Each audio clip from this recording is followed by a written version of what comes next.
This is logged in on November 25th, 2023, Eastern Standard Time. Sensitive material has been breached and it is now in front of the public. This is very sensitive documentation and the world will be in total chaos if leaked, and it is now leaked. All of it. Not one document, all of it. Place of exploitation, forbidden knowledge television. This must be stopped.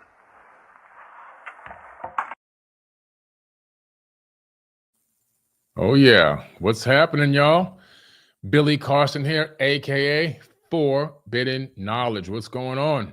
All right, you see everyone is filling up here in the live chat. Gonna be a great talk tonight. Make sure y'all click the like button and make sure you share this video. Okay, please click that like button and share the video.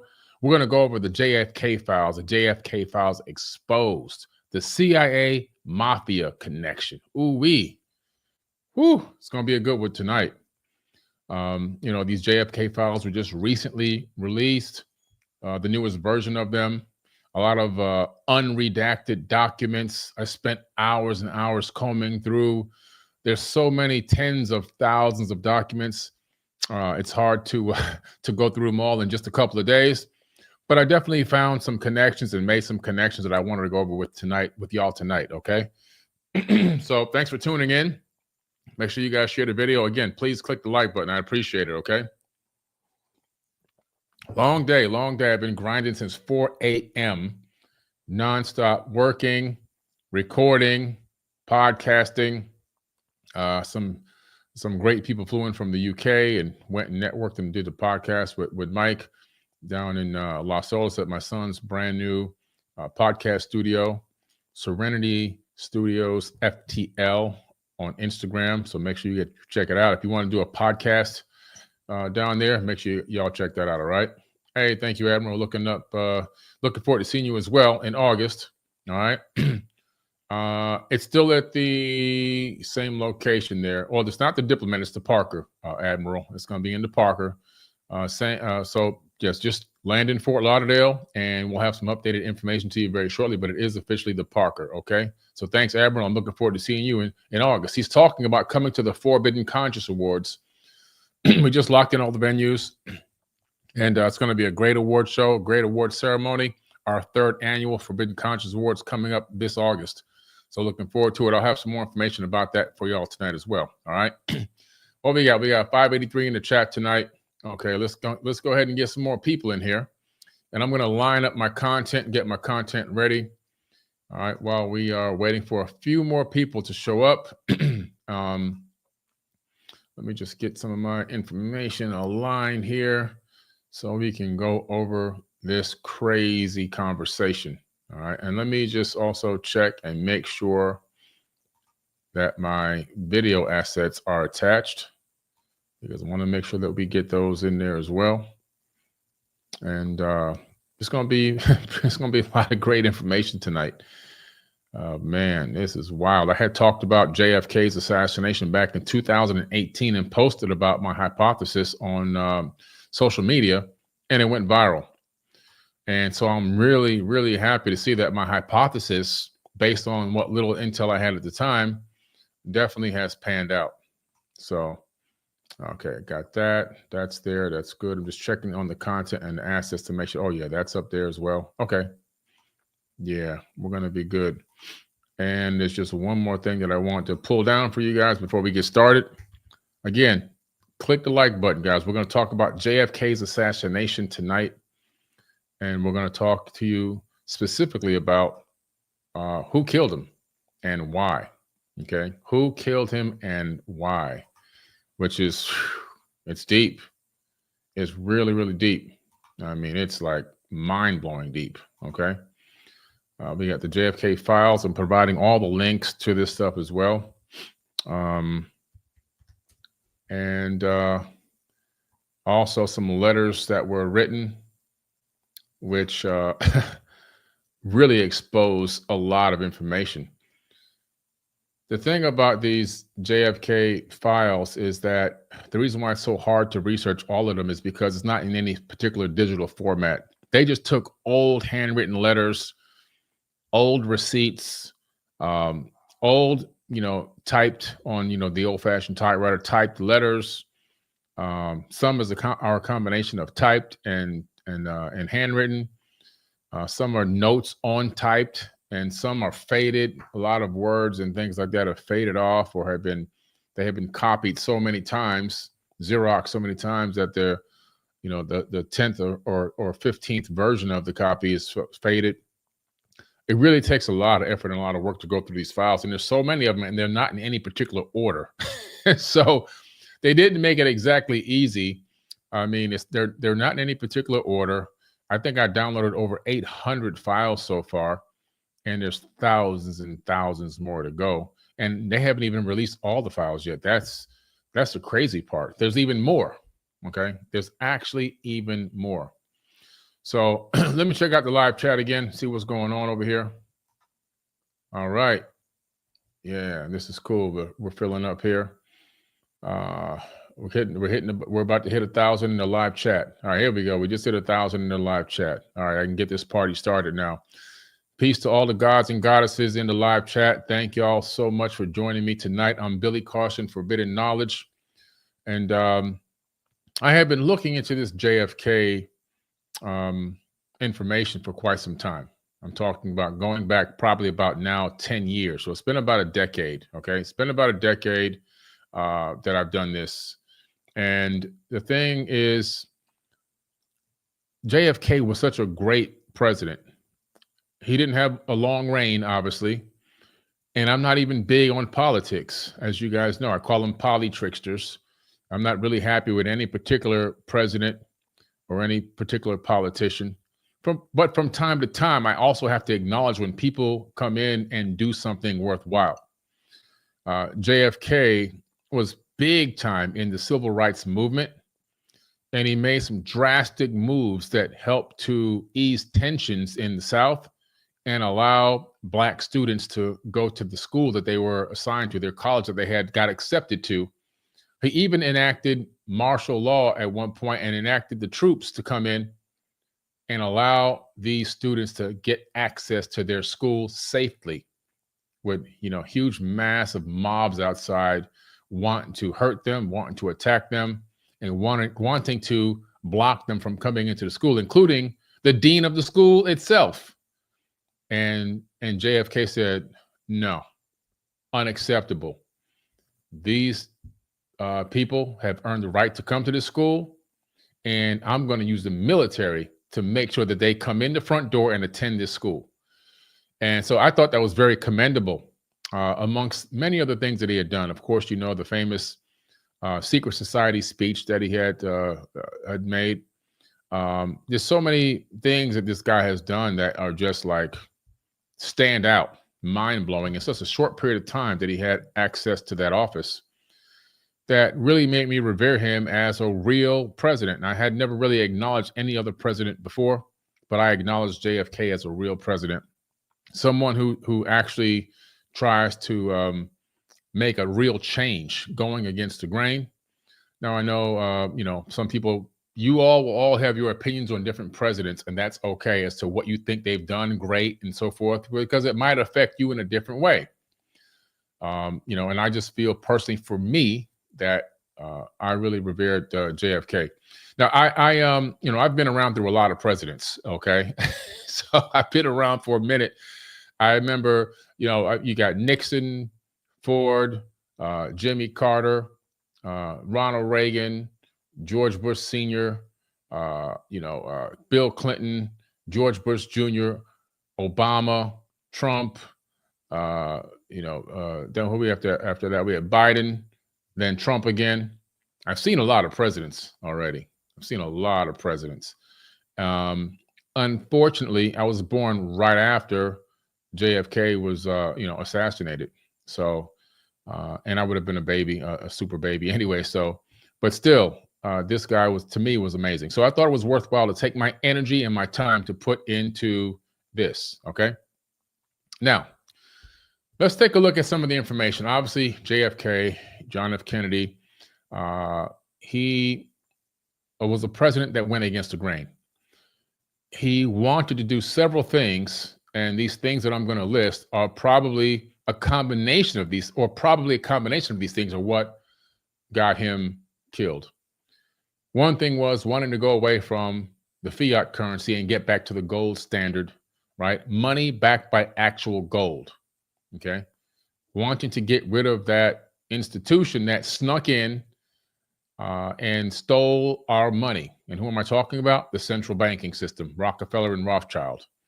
They snuck in behind closed doors when everyone was asleep, and they positioned themselves as a central bank in America with high powers that allowed it to happen, and to allow them to siphon money from the American people and pay interest on money and loans that don't exist.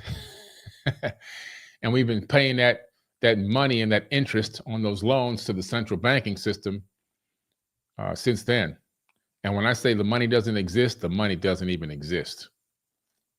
100% of your income tax goes to the central bank to pay back interest on loans to the US government from money that they made up on a computer with zeros and ones. Let me tell you that again. I didn't say I was born, Ron Randall, I didn't say I was born in 1963.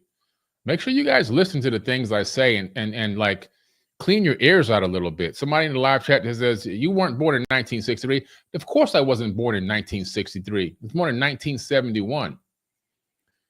I said, I wish I would have been around when JFK, not too long after JFK died, I was born. I mean, come on, guys, clean your ears out. So anyway,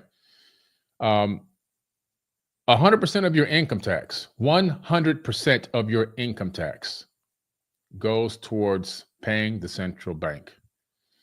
Now, the way they have the system set up, it's really a great scam. Like, it's really a great pyramid scheme, because you go to work, you bust your ass, blood, sweat, and tears to earn the money.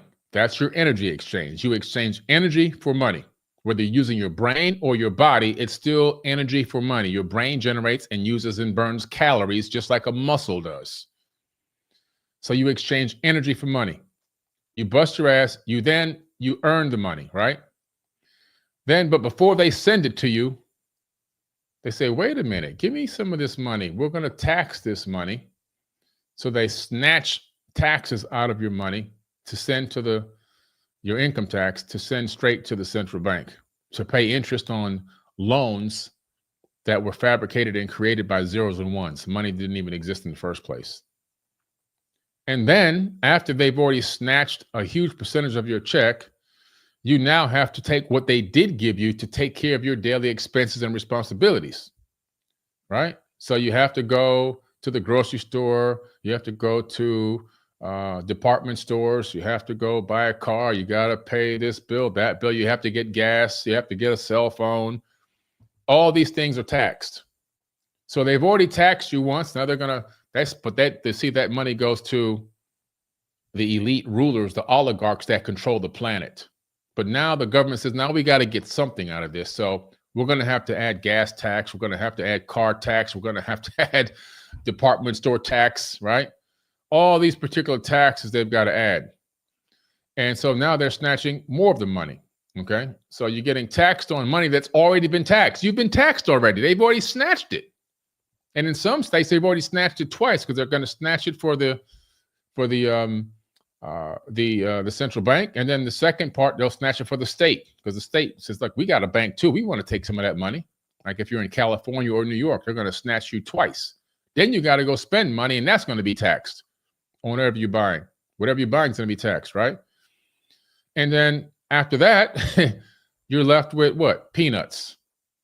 So it's just wild that this system is set up this way. And we, the people, you and I, and everyone else out there in America and wherever else you're being taxed, we have allowed this. So we're in full collusion.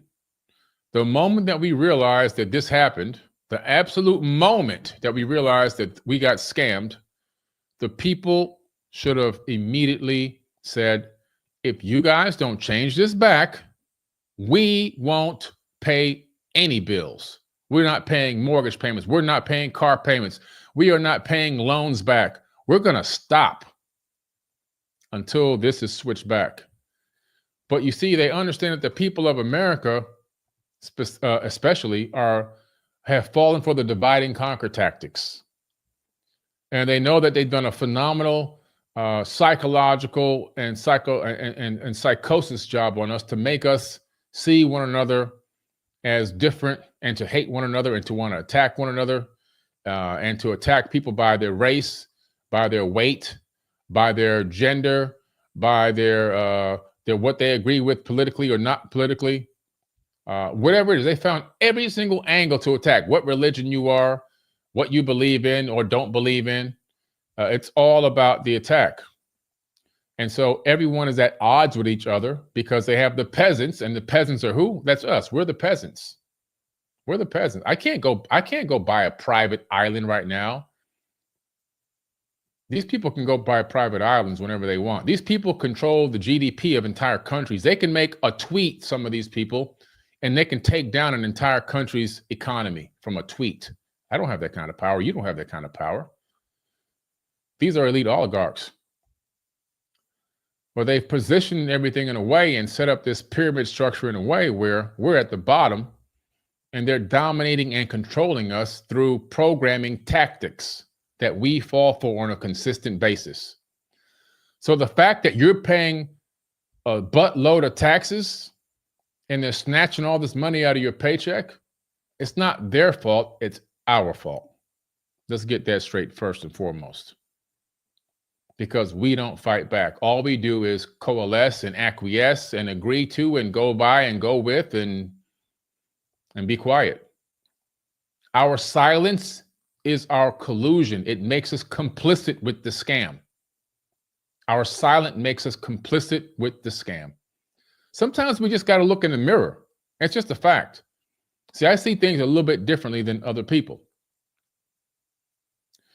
So that's one issue that was going on there. The fact that if they go away from the fiat currency, this fake money that doesn't even exist, and move everything back to gold standard, well, then that creates a big problem for the oligarchs that are fabricating this fake money and propagating it around the planet, destroying economies, destroying the value of countries' money.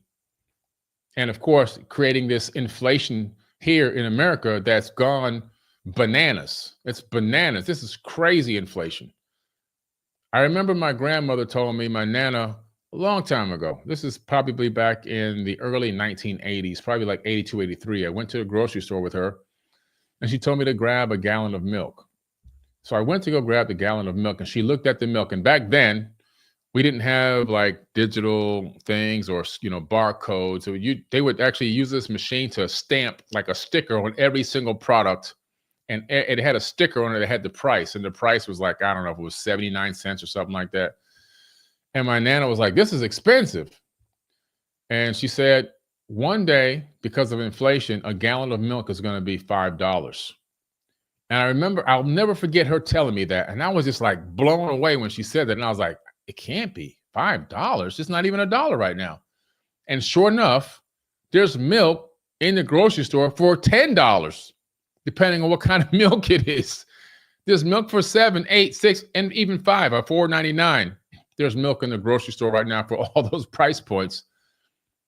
This inflation that these oligarchs have created is destroying the economy. You see? This inflation goes back long before. Let me tell you the start point of these oligarchs before I get into this documentation. If you read a book by William Bramley called The Gods of Eden, and he gets his knowledge and he gets the text and he references the specific texts in the book. It's a great reference book. He's talking about the fact that the Sumerians, which we know had come up with a lot of humanity's firsts. The first plow and animal husbandry, the first street grids and city centers, plumbing, infrastructure, as well as political systems. So they invented politricks. They invented the bicameral Congress over 6,000 years ago. The one tablet, 6,000 years, is probably more ancient than the tablet itself. That's just a copy of an older tablet. One thing that we found in there was that there have now been hundreds of tablets found that are IOUs, little tiny stone IOUs. In other words, a dollar, an American dollar, or whatever country you live in, those dollars are all IOUs. And so they show that there was a monetary system in place that was already building on inflation. In these tablets and these receipts that have been discovered in Iraq and the surrounding area, it shows that if a farmer had a farm for wheat, with harvesting wheat, and another farmer had goat, okay? The farmer with the wheat would go take 2 bushels of wheat to the farmer with the goat, and they would exchange and barter, right? They would exchange for the wheat for the goat in a barter system. But let's say that it's a holiday and everyone needs goats because they've got to have this goat for the holiday. And now I come with my 2 bushels of wheat, and now there's a shortage of goats because so many people are bum rushing the farmer to get goats. Now, when I come there, I give him the 2 bushels of wheat. He gives me a half of a goat because he doesn't have enough. He says, take this half a goat and take this stone cuneiform IOU. It's enough. It is his credit for another half of a goat. So then he comes back a few weeks later, say, hey man, I have my IOU. I need to get that half a goat. But the shortage has not been resolved. So supply and demand build up. So now he says, well, it's not worth a half a goat anymore. Now it's only worth a quarter of a goat. We have these records. These are real records of ancient transactions. So now you see the first evidence of inflation being utilized and installed on humanity going back thousands of years. Thousands of years. Think about that. So this system has been in place for time immemorial. And we just keep acquiescing to it and allowing it to happen over and over and over and over again. People say, why do you talk about the ancient past? Because if we all understood what happened in this ancient past with these receipts and these texts and this fiat currency that existed 6,000 years ago, maybe today we would say, no, we're not going to fall for that shit again. We're not going to do that. Y'all aren't going to, you're not going to get us again. We're going to stop you right here and right now. But we keep thinking that the government has the power. We keep forgetting that the government works for us, that they are our employees. But they have pimped us so strongly in our mind that they have us believing that we need to obey them. And if we don't obey them, they will lock us up and fine us and do all these crazy things to us because they know that we will acquiesce, and they know that the programming code of divide and conquer is so strong within us that we will never organize and we will never work together to bring about change. You see? Now, that's one of the reasons why I believe he was assassinated. And let's move on to another reason. All right. There's another reason, and that reason has to do with aliens. Okay. Let me see if I can find this information here real quick. Hold on. Let me look for this. Let me see if I can find it here. Okay, hold on. Okay. Here's one. And before I go into this, I want to pull up the actual files real quick. Okay. I want to pull up the actual files and show them to you on the screen. This video that I'm doing now today will be edited, and an edited version will be up on Forbidden Knowledge TV. But I will pull up this screen real quick here. Just hang tight with me, guys. Be patient for me real quick. I'm going to share my screen. Where's that share screen thing at? I got to look behind the camera. Okay, here we go. Share screen.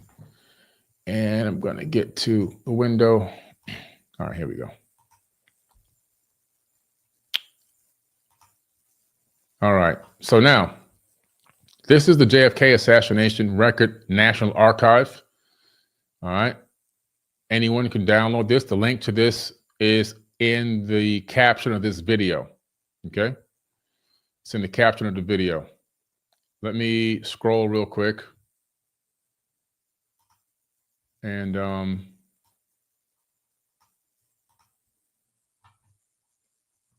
show you the files. So here are all the files, okay? As you can see, they didn't make it easy. So let me advance this down to all entries. And now you can clearly see that there's a lot of files here. And each have to be downloaded one at a time, okay? One at a time.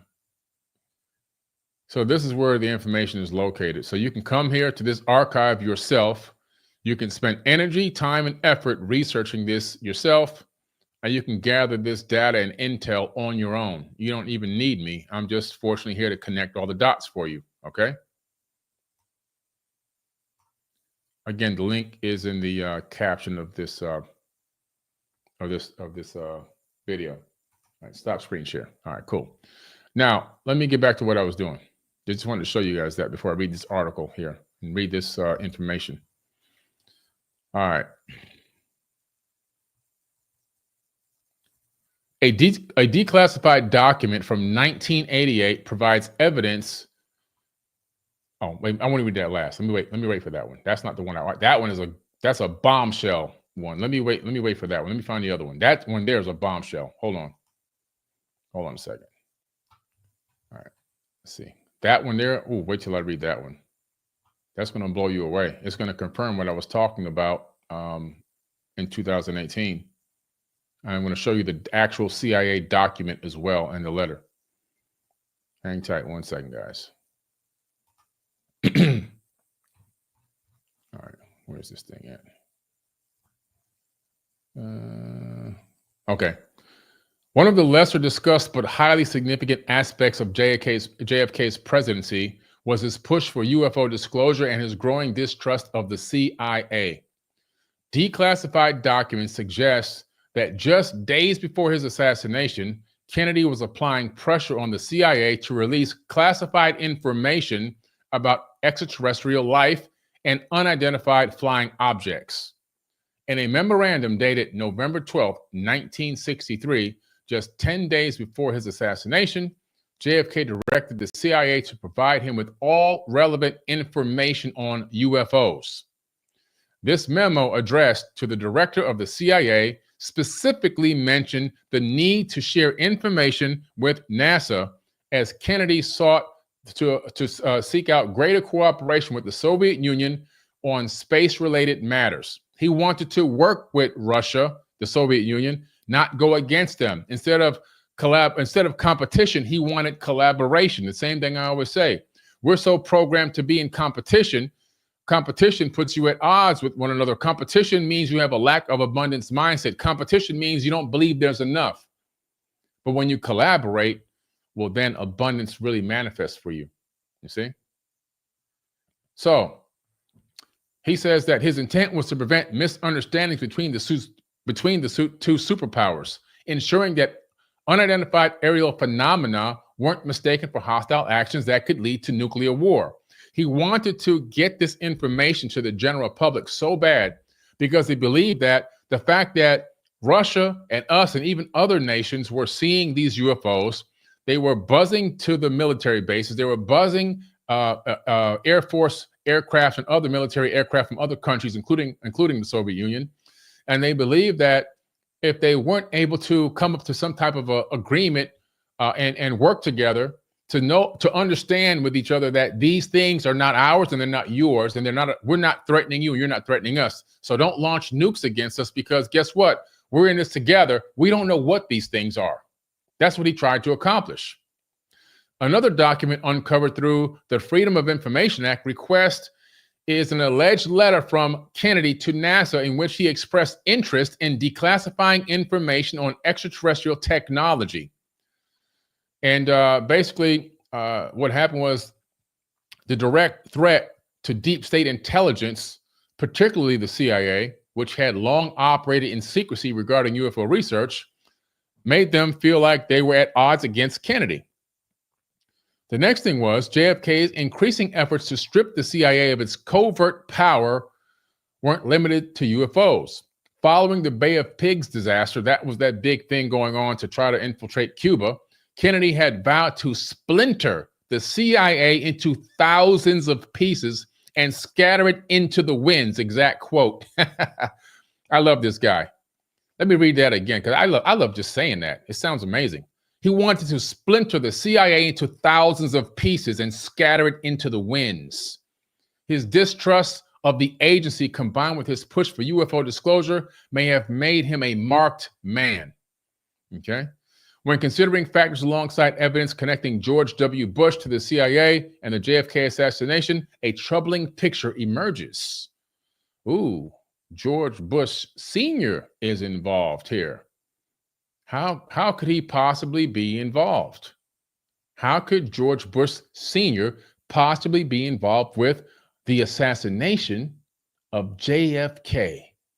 In 2018, when I came out with this information and came up with my hypothesis that George Bush Sr. gave the actual kill order, the hit order. He put the hit out on JFK. A lot of people made a lot of crazy comments and told me I was wrong and I was crazy and that can't be and it's not possible because he didn't get to the CIA until 1973 or something like that. And I found one of the letters that were redacted and not fully declassified at that time, but I have a copy of it today showing that he was there, and there's evidence that he was not only there but had interacted with not only the CIA but also the Mafia. So we're going to go over that tonight. All right. Don't forget the Bushes, man. That Bush family, those are some evil people. George Bush Sr.'s father, if you don't know about that, he helped fund Hitler. Yeah. I think his name was Jeb Bush. Jeb Bush was funding Hitler from an American bank during World War II. Jeb Bush was funding Hitler from a United States bank during World War II. Boeing, Boeing, who's having a lot of problems right now with all these aircraft falling out the damn sky. They forgot how to build a damn airplane all of a sudden. They were supplying Hitler with the fuselages for his flying Air Force to attack and defend themselves.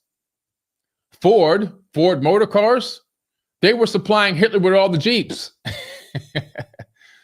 Matter of fact, Hitler gave Henry Ford, a star, like the Star of Honor from Germany, for his support and his work from building actual warehouses or what do you call those things? He built assembly houses right there in Germany to build Jeeps for Hitler.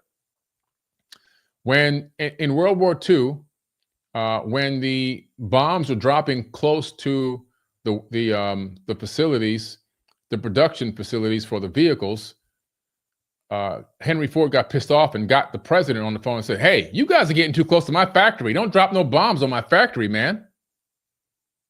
Yeah. Check this stuff out. This is wild. This is wild stuff. And so he got a star. He got an award, like a silver medal, like a silver star or something from Hitler at the time. But this is what we're dealing with. Thank you. Not Jeb Bush. Thank you. Let me put that on the screen. I misspoke. The name is not Jeb Bush. It's Prescott Bush. Thank you so much, Fat Pack SP Hunter. I appreciate you. The name is Prescott Bush. I know I read it probably 10, 15 years ago. The name Jeb came to my mind. It just sounded like a bunch of hillbillies, I guess. But yeah, not Jeb. It's Prescott Bush. So correct me. Thank you for correcting me there. I appreciate that. Prescott Bush was supplying Hitler with the doggone money to fund the war from U.S. banks, which is just bananas. He didn't even go to prison for it either. Just wild. That Bush family is complicit in so much stuff, so many murders and stuff. I'm gonna do a whole nother video. I might do a documentary on the Bushes because you almost have to do a full documentary on them. That's how evil they were. All right. Now let's take a little bit another look a little bit deeper here. All right, hold on a second. Let me get this information up. All right. Let me get back to this other file I wanted to go over. 1 second. All right, here we go. Oops. Okay. So now we have aliens wanting to be disclosed. We have JFK wanting to splinter the CIA into pieces. He's got a severe distaste for the CIA, and the CIA knows it. He blocked them from the Bay of Pigs. He's blocking them at every turn. Okay. He wants to go back to the gold standard and get out of the fiat currency. So now he's pissing off the global oligarchs. And then he had a situation where he leaked some top secret information to his side chick. And that also got him in a lot of trouble. Okay. He was sleeping with Marilyn Monroe behind his wife's back. And he ended up, I guess they had him bugged. They were probably spying on him, just like they spied on Nixon and everyone else, the Watergate and all that other stuff. And he had leaked some top secret information to Marilyn Monroe, or either she heard some top secret information that they felt like, okay, we've got to put an end to this guy, and maybe put even an end to her as well, because all of a sudden she was gone. So they had their motive. I'm establishing motive here, and I think that's just a small tip of the iceberg of motive for what happened. Okay.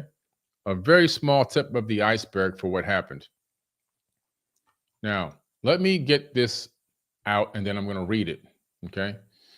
Let me get this. I might have to share my screen again because I want to show you that. Oh, no, I have some images here. Let me go to the images. Hold on. Hang tight.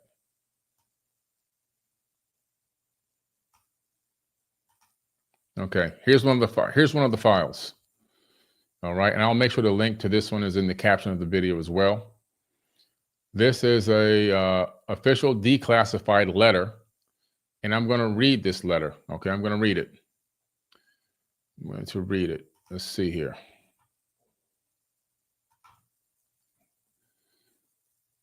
This is a declassified document from 1988, which provides evidence contradicting George W. Bush's denial of his past involvement with the CIA.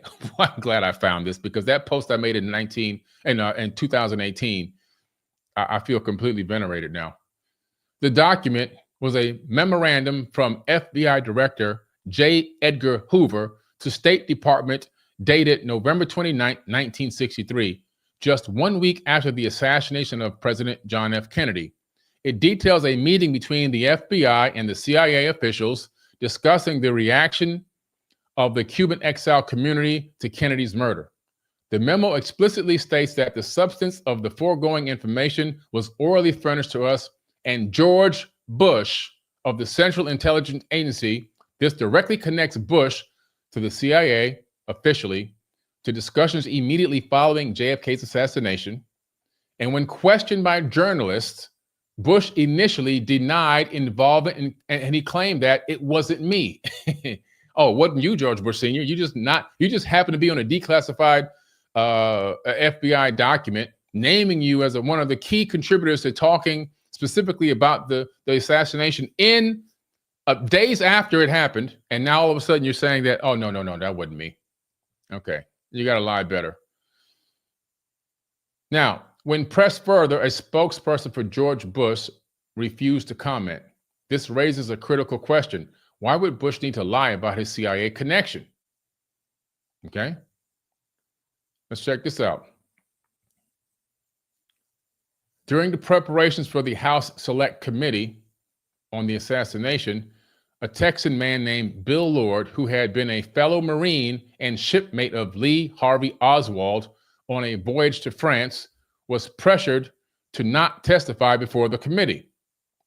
In a letter to President Jimmy Carter, which was written by Bill Lord, friend and former military partner with Lee Harvey Oswald, the person that they say killed Kennedy, Lord expressed his belief that Oswald was tied to both the FBI and the CIA, and concluded that these agencies were complicit in Kennedy's murder and the subsequent coup d'etat on November 22nd, 1963. He also named one of the individuals exerting pressure on him, pressure to have him not testify, Who was the person that exerted pressure on him in this letter to the president? It was George W. Bush Jr. So George Bush Sr. had his son putting pressure on this key witness to the fact that Lee Harvey Oswald was working with the FBI and the CIA. A politician in Midland, Texas, was George Bush Jr. at the time. This letter to Carter was later declassified and further weighed into the claims that intelligence agencies have been involved in JFK's assassination. Wow. Wow, this is fire. Okay? This is fire. I'm telling you, these Bushes, man, these people are no good. You know, you know what happened with 9/11. You already know about that. Bush was completely complicit in that. George Bush Jr. and probably, of course, his father and Larry Silverstein. It's a big party that we weren't invited to. They're making a lot of money and creating a lot of domination and control off of slaughtering us. So it is no surprise to me, based on what I know about 9/11, that the Bushes would be involved in this. It doesn't even surprise me, but it's just amazing to get the validation that it's true. That is an absolute fact. Okay, an absolute fact.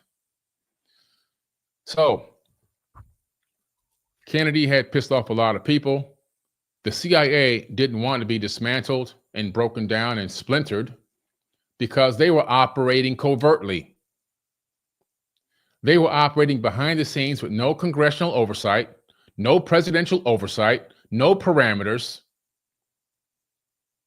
I'm talking about arms deals, illegal arms, drug deals. They worked with the mafia. They supplied the mafia. Not only did they supply the mafia, they hired the mafia to put hits on other people. They used the mafia as their own personal militia to keep their hands clean. You see? And the secrets were just piling up. And JFK was like, you know what?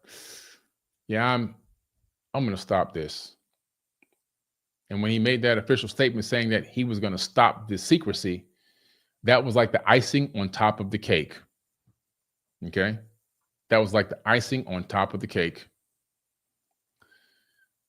Let me get back over here to this. So I want to, let me pull this other thing up here. Hold on. Okay.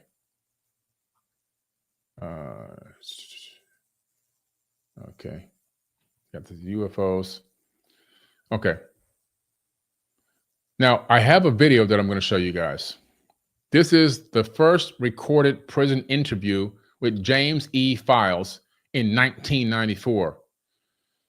Okay.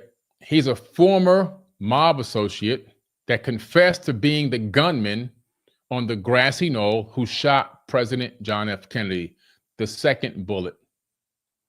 In this interview, Files provides detailed accounts of his involvement in covert operations linked to both the mob and the CIA. So let's take a quick look at this rarely seen video clip. See if I can find it here. You guys know I always come with the receipts.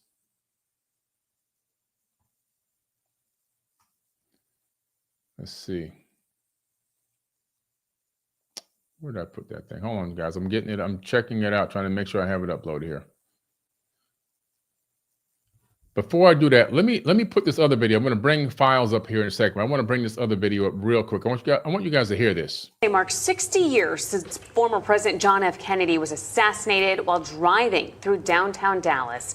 It is a historic event that has fueled theories and conspiracies for decades about what exactly happened. But now with modern technology, an engineering and animation lab has found something new that they say proves the single bullet theory is wrong. True crime correspondent Brianna Whitney is here now to show us what the lab found, and this could alter history. It sure could. This could be a big deal. The Warren Commission, who investigated the assassination after the fact, found the bullet that first struck President Kennedy is the same bullet that then went through Texas Governor John Connally, who was sitting in the front passenger seat of the limousine. This is widely known as the magic bullet or the single bullet theory. But this lab claims after years of research, the same bullet hitting both both men is scientifically impossible.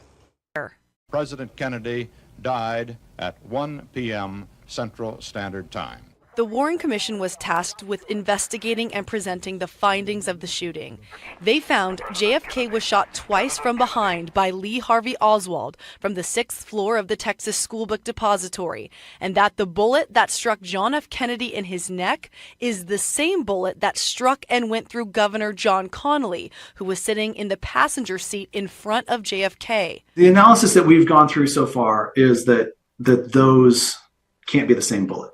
They don't align. We can't make Governor Connally's position match. Stanley Stoll is CEO of Knott Laboratory, a forensic engineering and animation lab who was hired by a former Justice Department attorney to re-examine the single bullet theory. They took laser scanners to Dealey Plaza, then brought it back to their computers. And the data they collected from the lasers are tiny points, millions of them, to make a point cloud. It's a digital twin. It's bringing the field to your computer, you know, the exact replica of whatever you wanted to scan. Everything used to be two-dimensional, and what you saw on camera may or may not be accurate. Now you can truly analyze it. They then took the infamous Zapruder film that has the clearest video of when John F. Kennedy was shot and matched it to their point cloud. And everything was matching up perfectly until the Texas governor was shot too, reportedly by the bullet that went through the president first. What through the evaluation comes to show is that those aren't in line.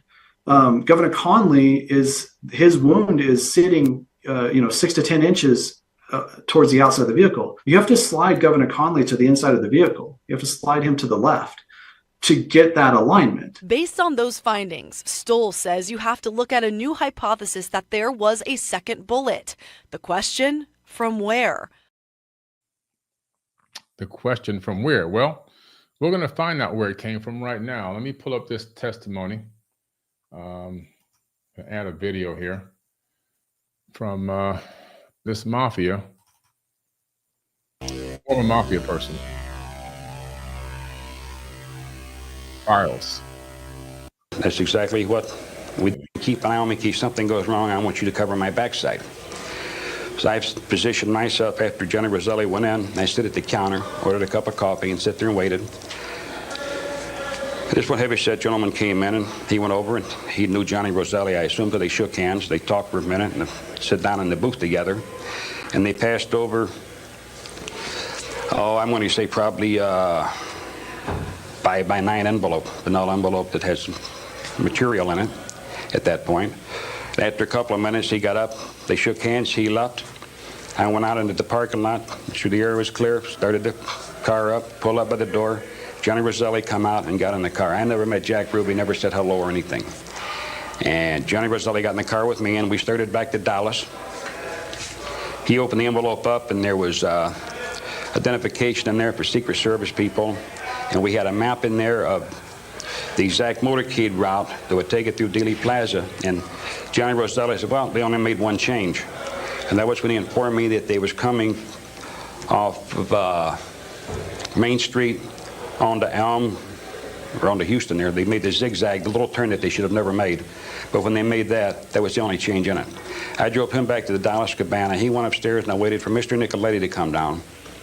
Mr. Nicoletti came down and got in the car with me, and we drove to Dealey Plaza.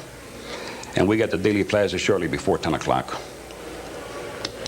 And from there, we parked the car. It had been drizzling rain that morning. It's kind of a cool morning out. I parked the car beside the Dow Tech building. Mr. Nicoletti and I got out, and we walked up and down the complete area at Dealey Plaza. We covered every corner, walked by the buildings, looked over several different things. And we were just talking, having casual talk about one thing or another, the weather and everything. And at about 10:30, Mr. Nicoletti asked me how would I feel in supporting him and backing him up on this. And he told me I wouldn't fire unless it became extremely necessary. And I told Mr. Nicoletti, I said, Jesus, I'd be honored to do anything to back you up. And he asked me, he says, where would you, he said, whereas it goes outside, if you was to be outside here, he said, where would you position yourself at in Dealey Plaza? And I told him, I said, well, I said, from looking everything over and from walking and the week that I've been down here, I said, I think I would choose up there behind the tree behind that stockade fence on the high ridge by the knoll up there. And he says, why there? I said, well, I've got the railroad yard and back up in there. We've got a parking lot there. And I've got a place to where I could stash whatever I would need. I said, and I can pass off myself office of work in the railroad yard for the time being until that time comes. And nobody would really pay any attention to me. And he asked me then, he says, where do you think would be the best place for me? I said, well, I think the Dowtech building with the new change in it, I think the Dowtech building over there would give you the best advantage point there. And he said, I think so too. So we took a walk over, went through the parking lot over by the tracks, walked around through there, and he seemed pretty well pleased with that. And then at that point, it was about 11:10, he asked me what weapon would I choose to use over there. And I told him, I said, I would like to use the fireball. He says, why that one? He said, you've only got one shot. And I said, one shot's all I'm going to get anyway if I wait until the last moment of fire, and I may not fire. I said, and it's easy to conceal. I carry in the briefcase, and nobody will pay any attention to me. It's easier to walk away from there. And that's exactly what we did at that point. And shortly before noon, we went back to the vehicle. I took the briefcase out and turned my jacket inside out. I went back into the yard, to the railroad yard there. I secured the briefcase. And then I hung out back there, and I walked down on the grassy knoll. I looked things over. Nobody paid any attention. People were gathering. And shortly before the motorcade came, I went back up there and started securing myself in a better position so I'd be able to reach the attaché case at that point, the briefcase. Excuse me. And I knew once that I opened the briefcase up and pulled the weapon out, nobody's going to be looking at me. The motorcade would be coming, making its first turn, and I wouldn't have to remove the fireball from the briefcase until approximately they made the turn on Elm Street there. And I would have plenty of time at that point. And at that point, when they started proceeding down Elm Street, shots started being fired from behind, and I assumed that it was Mr. Nicoletti, because he was the one that was in the building, and I knew that Johnny Roselli was there. And I remember the shots ringing out, and even though the president was being hit with the rounds, I was considering it a miss because I knew that we were going for a headshot on the president. And I had known he had been hit in the body, but I didn't know what part at that time. And I seen the body lurch, and I saw the body lurch again. I heard another shot that missed, and we were supposed to hit no one but Mr. Kennedy. And I guess Governor Cumley got hit with one of the rounds at that point. And I wasn't even sure of that because I was keeping Kennedy as best I could in the scope on the fireball. And when I got to the point where I thought it would be the last field of fire, I had zeroed in to the left side of the head there that I had, because if I waited any longer, then Jacqueline Kennedy would have been in the line of fire. And I'd been instructed for nothing to happen to her. And at that moment, I figured this is my last chance for a shot, and he still had not been hit in the head. So as I fired that round, Mr. Nicoletti and I had fired approximately at the same time as the hit started forward, then it went backward. And when I would have to say that his shell struck approximately 1,000th of a second ahead of mine, maybe, that's what started pushing the head forward, which caused me to miss in the left eye, and I came in on the left side of the temple. And all right, so you see there, like I said, this is a very complex story. There are multiple bullets. It seems like there's 3 bullets. There's 3 shots in only a short amount of time, 8 seconds. In the type of gun that was used that they say was the kill shot, it couldn't fire 3 shots in 8 seconds. So we're understanding here now that Lee Harvey Oswald was not the only shooter, that Lee Harvey Oswald was working with the CIA and the FBI. He was in collusion with them. Also, he was former military, that one of his former military buddies wrote a letter to the president letting them know ahead of time, forewarning, that this was going to happen. And we know that George Bush Sr. was working with the mafia through the CIA to order the hit on JFK. And if you say, well, why would the CIA would never utilize the mafia? Oh, really? Let's take a look at this. Let's take a look at this. The relationship between the CIA and the mafia can be traced back to World War II, when the U.S. intelligence agencies worked with crime syndicates like Lucky Luciano's network to prevent Axis infiltration into American ports. However, this alliance evolved into something far more sinister during the Cold War. One of the most infamous collaborations involved Operation Mongoose, a secret CIA program initiated under President Eisenhower and expanded under Kennedy to overthrow Fidel Castro in Cuba. That was the Bay of Pigs incident. The CIA sought the help of top mobsters, Sam Gianca, Johnny Roselli, and Santo Trafficante Jr., to assassinate Castro in the early 1960s. So they were going to send the mafia to go assassinate Castro. Or you already know that that failed. Okay. The CIA's ties to the mafia took on a darker turn when JFK and his brother, Attorney General Robert F. Kennedy, began cracking down on organized crime. RFK aggressively pursued mafia figures, leading to tensions between Kennedy, the administration, and the criminal underworld. Some researchers believe that CIA's mob connections may have played a role in JFK's assassination. Okay. Several figures linked to the CIA-Mafia assassination plots, Gianca, Roselli, and Trafficante, have been implicated in JFK's murder. I mean, it just goes on and on and on. The CIA is well known and well versed in working with the mafia to take out hits on leaders of other countries, political figures in other places, and even people here on our own turf in the United States of America.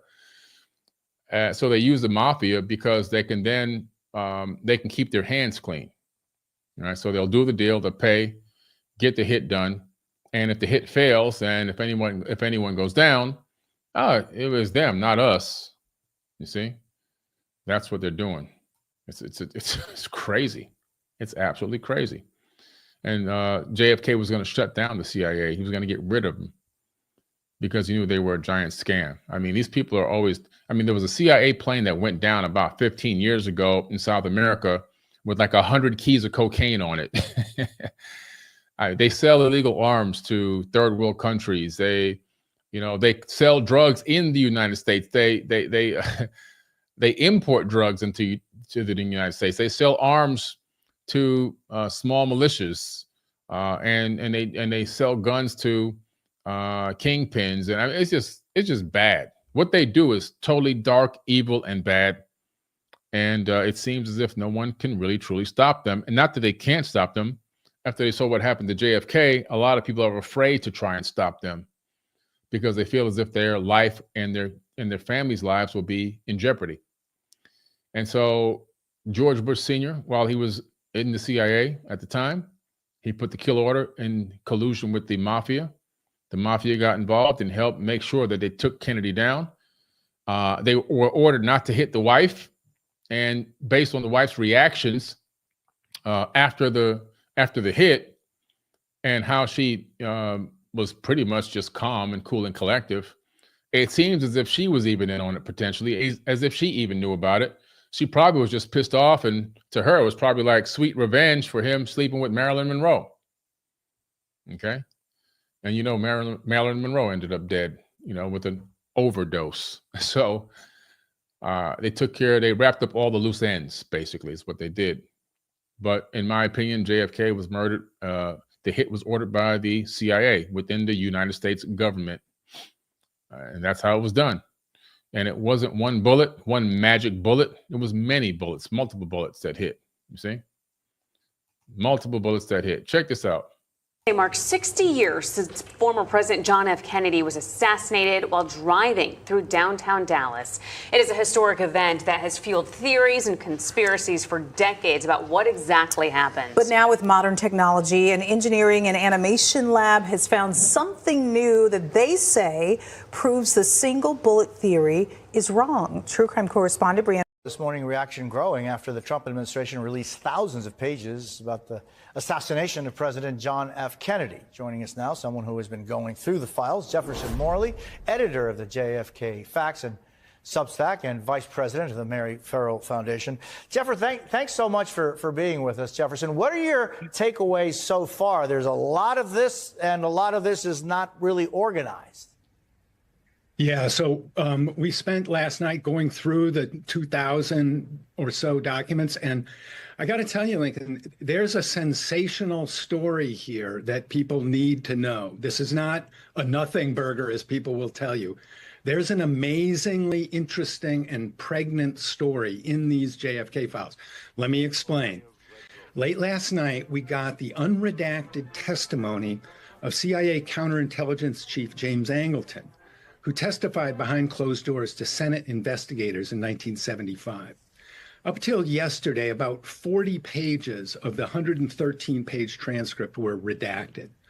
All of those redactions have come off, and we see a new window into the CIA's pre-assassination surveillance of Lee Harvey Oswald. One document, FBI document released yesterday, indicates that Angleton recruited Lee Harvey Oswald as a 20-year-old Marine as a contact or a source for the CIA in 1959.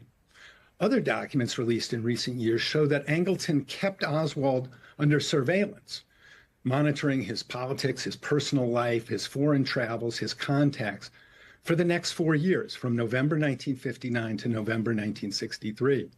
By November 1963, we now know, thanks to these documents, Angleton had a 180-page file on Oswald on his desk a week before Kennedy went to Dallas.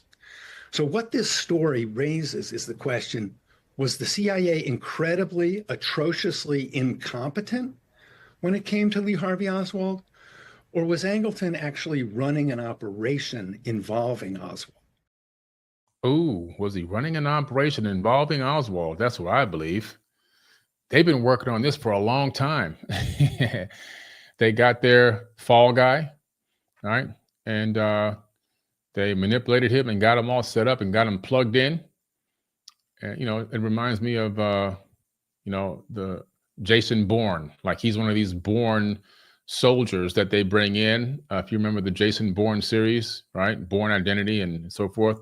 They kind of take these soldiers and they really tinker with their minds. They use all different types of chemicals and tactics to program them to become killers for them. And then they activate him when it's time. And he got activated, but they had know all about him. Not only did they bring him in and reel him in, many years prior, they then groomed him to be their hitman along with the mafia. These guys are crazy, man. They put the MK Ultra on Lee Harvey Oswald, and then they set it up to where as soon as he walked through the courthouse or wherever it was with the handcuffs on, somebody would just come up and kill him, so he wouldn't be able to testify as to what really happened, how he was most likely he was tortured and ran through the MK Ultra program and turned into this mindless NPC soldier that they programmed to do and hit on. He was like a remote control car, like a robot, basically. You see? So that's what happened. Just more friendly fire on the old grounds of the United States. Wow, man, these are some really crazy people. I don't even know how they can go to sleep at night, how they can kiss their children in bed and everything else. There's some real dark people out here and running in these programs. I mean, really dark people. At some point, us as human beings, we have to rise up and we have to put an end to all of this. If we keep waiting for a savior to come, that means like another president or another official to come in and just rectify all of this for us. Don't hold your breath. Yes, there will be some shakeups here and there. Trump is doing some shakeups here and there. But if we want to really right the system and make it a system of the people for the people, then we have to come together and organize.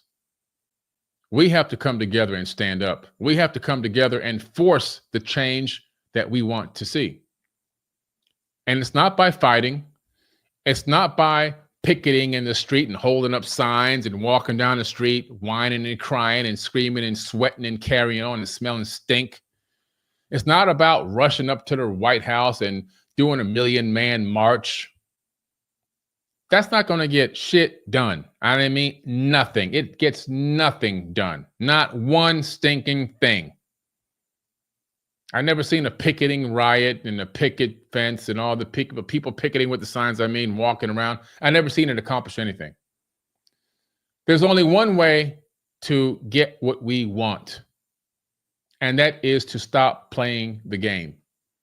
If you want to get what you want, if you want to have a government of the people, by the people, and for the people, and have a system in place that works with us, not against us, then at some point we would have to organize as people, forget each other's differences, work together, and we would have to negotiate what they did to us, a shutdown.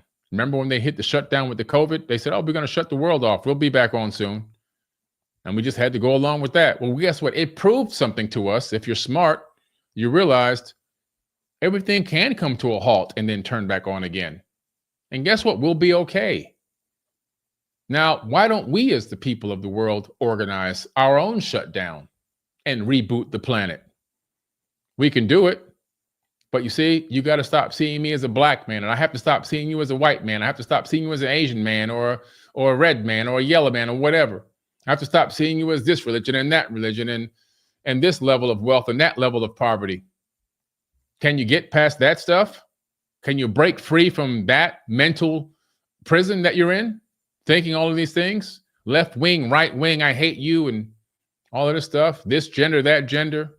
Can you break free from that?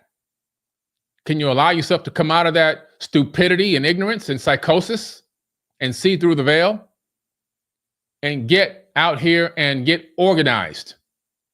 And then everyone at the same time says, we're going to flip the switch, bloop, and turn everything off. No more participation in anything. No more paying bills, no more paying loans, no more interest payments, no more nothing. Withdraw all your money out of the bank. Stop paying everything. Imagine if that happened. You see, they don't believe we can do it. So they're like, man, they'll never do this. But they know that if we did, it's over for them. But in their minds, they're knowing like, they'll never be able to do it. The programming code we laid on them is so strong it will last for eons, many, many, many generations. And they know that our own hatred for ourselves and one another that they've programmed into us and got us believing will keep us from ever collaborating and keep us in competition and keep us incompetent and keep their boot on our neck. We got to wake up. At some point, we have to stop complaining about them and start talking about us. At some point, we have to look in the mirror and realize that we are the ones that put ourselves in this situation because we allowed it through collusion, cooperation, and silence. All right? That's just a fact. Sometimes you just got to keep it real. Sometimes you just got to keep it real, man. It is what it is. It is what it is. All right? Anyway, I don't believe it. One person says we're not responsible for our lives. We're victims. Now, I respect you, NRS Spinelli. I'm not going to say anything negative. I respect you for your opinion there. But what I want to say is I want you to understand that the more that we take the victim mindset, the more we're going to get abused. One of the reasons why people get abused is because they take the victim mindset. Okay. And we're all guilty of it. I'm even guilty of it from time to time. It's nothing against you. It's nothing. I'm not coming down on you, but I just want you to understand that once we call ourselves a victim, we've lost our power. The moment that you call yourself a victim, your power is gone. Now, in the systems that we live under in this world, we have to understand that numbers are power. So each one of us has a voltage. Every human being carries a voltage, if you want to look at it metaphorically. When you put all of us together, the voltage builds and grows. It becomes a strong electro force. But when we're individual and we understand like, well, I have power, even by myself, and I'm not going to claim myself to be a victim. What I'm going to do is I'm going to start talking to people and finding people that are on the same frequency as me. Eventually, we will need to organize. And once we organize, then we can collaborate. Once we collaborate, then we can flip the switch. I don't know if I'll see it in my lifetime, but I tell you what, I sure would love to see it. I sure would love to see it in my lifetime. I'd be happy to see it in my lifetime. And have them come begging to us because we've turned everything off. Imagine 100 million people don't go to work on Monday and just say, no, we're not going to participate. Imagine 100,000 soldiers walking out of the military and going home at once, all at the same time. No army, no military. But see, we don't have this. We're not strong up here. We're not strong up here. At our core level, we want to love each other. At our core level, we want to collaborate with each other. At our core level, we want to be of service to each other. At our core level, we want happiness for ourselves and our family. But at our programming code level, in our subconscious, the programming that's been fed into us since the time we were born, and all of our epigenetic memories, which go back 15 to 20 generations inside of our bodies through the RNA passed down on the father's side, keep screaming out to us to hate, to be angry, to take the victim mindset. You have PTSD, you're depressed, you're not enough, you're no good. And all of these things build up within us, and we feel like we have no power, and then we feel like we're just victims. And once we feel like we're victims, we've relinquished whatever little bit of power we did have out to the system, and they've absorbed it like archons. Okay? So you have to understand, at some point we will rise up. At some point we will take back control of this planet. You have to believe that. It might not happen in your lifetime, or maybe it might. But just be on the ready, because at some point this system has to collapse. It can't persist forever. If you study history like I study history, you'll see that every empire falls. The Roman Empire, which was one of the greatest empires in all recorded history, they're gone. The Egyptian Empire, which was one of the greatest in recorded history, they don't even have toilets in most of the homes over there or running water. They're gone. Everything operates in cycles, including empires. Empires rise and empires fall. Okay. Thanks for hanging out with me tonight. I appreciate you guys. I want to drop a couple links to you real quick, because there's a lot of great things going on. And we have a free workshop coming up. Okay. There is a free workshop. I'm going to drop the link to the free workshop for y'all. It's coming up. And also I want to announce I'm doing a podcast. It's going to be live. I'm going to do a podcast on the moon landings. Okay. And it's not going to be exactly what you think. It's going to be a combination of some incredible things. They're going to show you the fakery and the foolery, but it's also going to enlighten you to some real information that's out there on this moon. I think you're going to feel very pleased with that work. Okay, so I'm going to drop the link right now to the free fractal workshop that I'm doing in the live chat. If you want to learn more about the ability to access the fractals, to understand the fractals, to be able to understand how you can allow that also to manifest your reality, to understand your biology in a way that you've never understood it before. I'm doing a totally free, 100% free workshop coming up soon in April. I just dropped the link in the live chat. Make sure you register and get yourself some tickets to this free workshop. You do have to register for it. It will be virtual online, and it's going to be for 5 hours. 5 hours of teaching, okay? So make sure you guys click the link and get signed up. It's also in the caption of this video or this audio, wherever you're listening. All right? Get in on this free fractal workshop. Every year I do several workshops, and sometimes I do a few of them for free. This is one of the free ones, which is going to give you a lot of in-depth information and knowledge and wisdom, and it's not going to cost you any money. We do have a donation button in there if you so choose. You don't have to donate anything, but if you choose to donate, the money is going to help underprivileged children that have become orphans because of the war in the Congo in Africa. And every year we donate thousands of dollars to the Congo to help the orphanage.